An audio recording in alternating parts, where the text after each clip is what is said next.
Ladies and gentlemen, boys and girls, children of all ages, welcome to Robert Sports. I'm your host, Robert. Alright, TNA No Surrender. Yeah, I know it's from Friday night. But you know what? You gotta watch. We're gonna go ahead and review it. Overall, really good show. There was just a couple things that I'm like, as I'm watching, I was like, based on the stipulation of the world title match and the way the world title match actually went, I was kind of, to me, it had a disconnect. Maybe I watched too much GCW and too much AEW, but to me, there was a disconnect there. But we'll run down that. So first off, we had the countdown to No Surrender. We had two tag team matches, two fairly good tag team matches. We had the Rascalz, Trey, Miguel, and Zachary Wentz going up against, kind of love this team, Speedball Mountain, Speedball Mike Bailey, and Trent 7. 4 countdown shows, 4 pre-shows. To me, these two matches, the other one was the System and Brian Myers and Eddie Edwards taking on Kevin Knight and KUSHIDA, which actually tied into that world title match. So I kind of like how that kind of has a tie-in as well. Rascalz, Speedball, Mike Bailey. Overall, good match. You have the high flying of the Rascalz. You have Speedball Mountain, striking ability, and power from Trent 7. Now, the Rascalz are actually more dangerous now because it looks like they're running with Steve Maclin. The Rascalz were able to get the pinfall victory because Steve Maclin did get involved, and he, if I remember right, he tapped Speedball. So it's going to be very interesting to see where this goes forward. If they add somebody with Speedball and Trent 7, kind of make it a 3-on-3, how that actually goes down. But with help, the Rascalz were able to get the victory. I ended up giving it 3 1/4. It was a little over 8 minutes long. Then the other countdown match was the System, Brian Myers, Eddie Edwards, going up against Kevin Knight and KUSHIDA. Their faction partners for the System, Moose, TNA World Heavyweight Champion. For Kevin Knight, KUSHIDA, the Time Splitters, one and only Alex Shelley. This match, the System was able to get the victory. Brian Myers, Eddie Edwards. I gave it 3 1/4 as well. It was a little short of 9 minutes. Both of these matches were kind of that nice little, here's a taste of what's going to happen later kind of deal. Now, before we get to the TNA No Surrender show, there's I won't say rumor exactly what it is, but there's talk of TNA filming live events at Full Sail Arena, where NXT used to be. Back where NXT got its start, they're wanting to put Impact live. They've been needing to do that for years upon years upon years. I like the idea. Again, I'm for it. I know back in the day when 2010, when Bischoff and Hogan showed up and they tried to go to Monday Night and recreate the Monday Night Wars, they needed to be live on Thursday first. Now, the network they have, Access TV, is not in a lot of homes. If they were able to go to another network, I don't know if they would or not, but maybe one idea would be with TNA Plus. It has the tier already where you get the monthly shows for $9.99 a month. You pay them whatever for the year. You can do the premium package where you get all the pay-per-views, the 5 big ones, plus the monthly ones for like $2.19 a year. Add a smaller tier, or do it free, and add Impact Wrestling. So it would air live on Thursday night on TNA Plus. If you're a subscriber, you would get it free. You get the on demand and everything. If you're a non-subscriber, 48 hours later, you can watch a on-demand version of the live show. That way, it gets you going to the app for the show. It's not costing you anything unless you want to sign up and watch it live. But then you're able to pull those people in while you're promoting Rebellion, while you're promoting, what's the next show? Sacrifice. Maybe you pull those people in to buy them for a month, the $9.99 a month, to get Sacrifice. Maybe you pull those people in, hey, it's $9.99 a month, or $50 for the Rebellion pay-per-view. Do I want to just sign up and get everything for a year for $219? Okay. And pull people in that way. Just an idea. But I think streaming obviously is where to go with it. That way you can have the overrun if you want. You can language, blood, etc. You don't have a network saying can or can't do that. Now, obviously, they're owned by Anthem Entertainment, who owns Access TV, so they have the ability to do that and just have it on the TNA app. And then you could also even add in some Access other shows on the TNA app as an add-on package or something. But alright, main show started off with a TNA World Title #1 contender match. Former TNA World Heavyweight Champion Eric Young going up against former TNA X Division Champion Frankie Kazarian. This match for me was just kind of seen it, been there, done that. It was okay. Eric Young kind of getting a weird kind of victory because it looked like it even shocked Frankie Kazarian too. But Eric Young getting the victory. So now Eric Young is the new #1 contender for the TNA World Title. So either Moose and or Shelley versus Eric Young. I'm sorry, that's not selling Rebellion. That might sell you, that might get sacrificed, but that's not selling Rebellion. My opinion. Eddie Edwards versus Moose sells Rebellion. Next up, we had the best of 3 series match for the TNA World Tag Team titles. We had the champion ABC Club, Ace Austin, Chris Bay going up against the Grizzled young veterans, James Drake, Liverpool's #1 versus, Zach Gibson, Liverpool's #1, and then James Drake. So what they've done is they did a best of 3 series. So the winner of the best of 3, whoever wins 2 out of 3, is the TNA World Tag Team Champions. It was tied up at 1, coming into No Surrender. ABC Club was able to beat the Grizzly Young Veterans. 17 and a half, almost 18 minutes long. I give it 3 3/4 star. And we have still tag team champions, ABC, Ace Austin, and Chris Bay, part of the Bullet Club. Next up, we had PCO versus Khan, 2 big behemoths just trying to brawl. Unfortunately, almost 4 minutes in, PCO won by disqualification, getting DQ'd. Khan getting DQ'd. Oh, I gave it 2 star. Next up, we had the TNA Knockouts World Tag Titles on the line. We had champion Decay, Havok, and Rosemary going up against former champions MK Ultra, Killer Kelly, and Masha Slamovich. I'm typically not for ping-tonging titles around.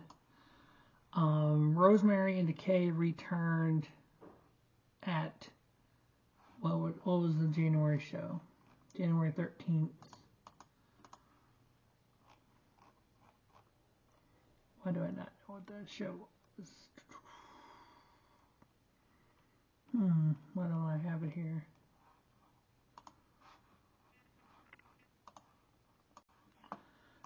They returned at Hard to Kill. Decay did. They were obviously, they were still there, but they just changed back to Decay. Havok was Jessica with a K because she was sick. And Rosemary was, what was her character's name? Courtney Rush. They were the Death Dolls. And then they changed back to Decay, Havok, and Rosemary at Hard to Kill. They won the titles from MK Ultra, who at that point had held the titles 182 days, which they had beat the Coven for him, who had beat Death Dolls for him. So it was just like ping, ping, ping. So in the last year, Death Dolls lost the titles February 26th of last year. The Coven won it at 139 days. MK Ultra 182 days. Decay 41. Now it's back to MK Ultra. I honestly think that MK Ultra was probably the best team to have them because it makes both women look strong as hell, and they both are 2 of the top knockouts in TNA right now. But MK Ultra back to tag titles. I ended up giving that match a 3 1/4. Next up, we had Josh Alexander versus Simon Gotch. This match didn't make a lot of sense to me. You have Josh Alexander come off of Match of the Year against Will Ospreay, and you put him up against Simon Gotch, which they told the story about it, which the story makes sense. 7 years ago at Destiny Wrestling in Canada, Simon Gotch versus Josh Alexander, the unknown Josh Alexander. Scott D'Amore saw this match, knew how good Simon Gotch was, saw how good Josh Alexander was, signed him to a TNA contract. Josh became two-time TNA World Heavyweight Champion. Fast forward, Simon Gotch is wanting revenge on Josh Alexander for using him as a stepping stone to his TNA career. And Simon Gotch, yes, was at WWE for a while, but unfortunately was released, part of the Von Villains with Matthew Ringwald, who is also part of TNA. So we had this match. Honestly, the match was damn good. One of the best matches on the card. I didn't realize how good Simon Gotch was. I know how good Josh Alexander is. There's a few times I thought Simon Gotch was winning this. I'm like, what does that do for Josh Alexander coming off that amazing match with Will Ospreay? But coming off that amazing match with Will Ospreay, Josh Alexander had an amazing match with Simon Gotch. 3 3/4 star, and Josh Alexander getting the victory. I'm like, woo, okay, I like it. Where we go from here, I don't know. They actually got kind of personal with this one because Josh wears that headgear during his matches. Well, Gotch got it off a little bit and had it around his neck, strangling him with it. Josh was able to rip it completely off and get out of the moves, what ended up helping him win. Next up, we had a very unique match. I liked the concept. I liked the gimmick. We had the TNA World Title on the line in a no-surrender rules match. So what this means is Moose, TNA World Heavyweight Champion, had Alisha Edwards, Brian Myers, Eddie Edwards at ringside with a green towel. Alex Shelley, former TNA World Heavyweight Champion, had Kevin Knight and KUSHIDA, part of the Time Splitters, at ringside with a white towel. So as Moose and Alex Shelley are fighting, if one of the cornermen thought that their person was in danger, they could throw the towel in for him. So the only way this match could end was your corner person has to surrender the match for you, basically. No pinfall, no submissions, no DQ. So you had the kendo sticks get involved. You had Moose with brass knucks. You had tables get involved. You had Moose spear Alex Shelley Moose speared himself through a table. You had kendo sticks getting destroyed. You had chairs involved. Through all this, 20 minutes of this, no one bled. And as they would do something, as they would break a table got taken out of the ring. The wrestlers, the ringside, looked as pristine as it did when the match started to when the match ended. You didn't have the carnage out there, which, I'm sorry, in a match like this, you would expect carnage. Which, did it take away from it? Maybe a little bit. Was I expecting, I think of some of the bad bloodbaths we've seen over the years. Anything with John Moxley. Nick Gage level. Was I expecting any of that? Kind of the Crimson Mask, Some Stone Cold stuff in the past, Shawn stuff in the past. No, I wasn't expecting that. I was expecting something.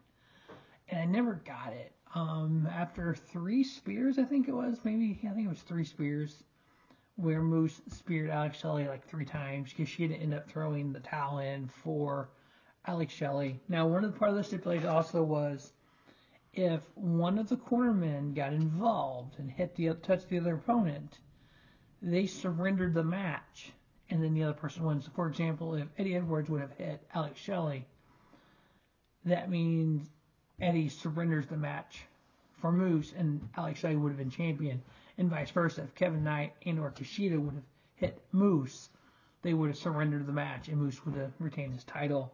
There was one spot where I want to say KUSHIDA had a kendo stick. No, it was Alex Shelley had a kendo stick, and Brian Myers, right when he goes like this, Brian Myers just grabbed the end of it and pulled it.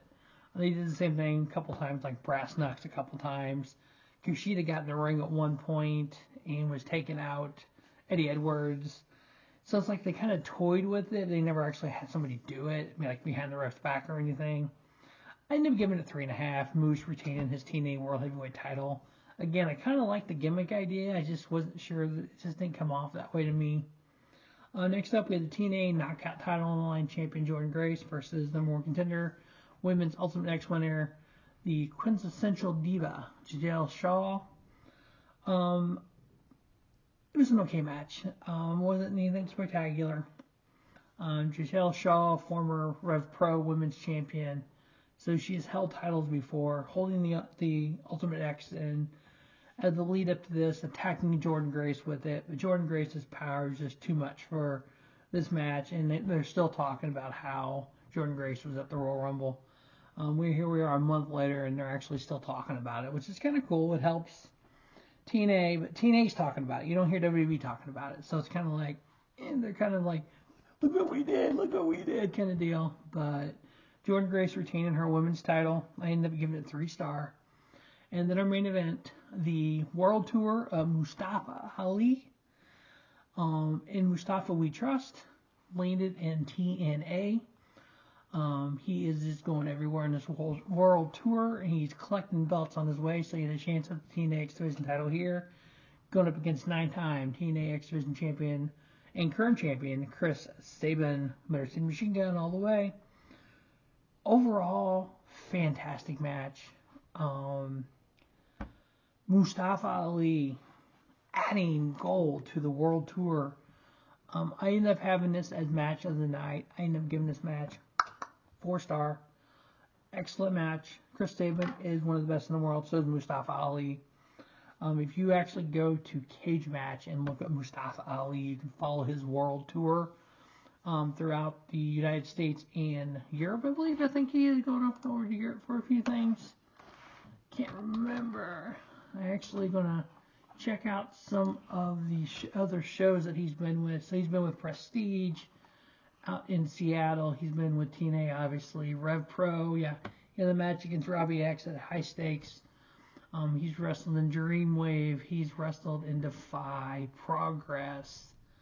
What's this? North Shore Pro Wrestling out of Quebec City, Canada.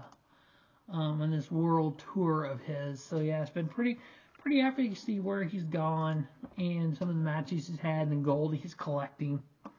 So that was TNA No Surrender review.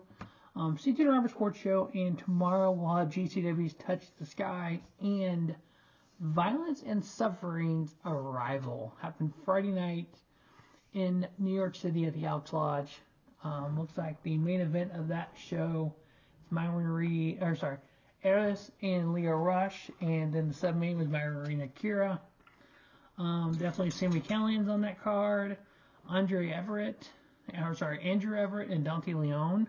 So we get the giant Andrew Everett. Oh, that's pretty awesome. So yeah, definitely check that out tomorrow night as well. We'll review that after watching it tomorrow. That is Robert Sports Show. As always, thanks for watching Robert Sports Show, and don't just have a great day. Have a spiffy day. Robert Sports Show, your YouTube leader in sports channel content.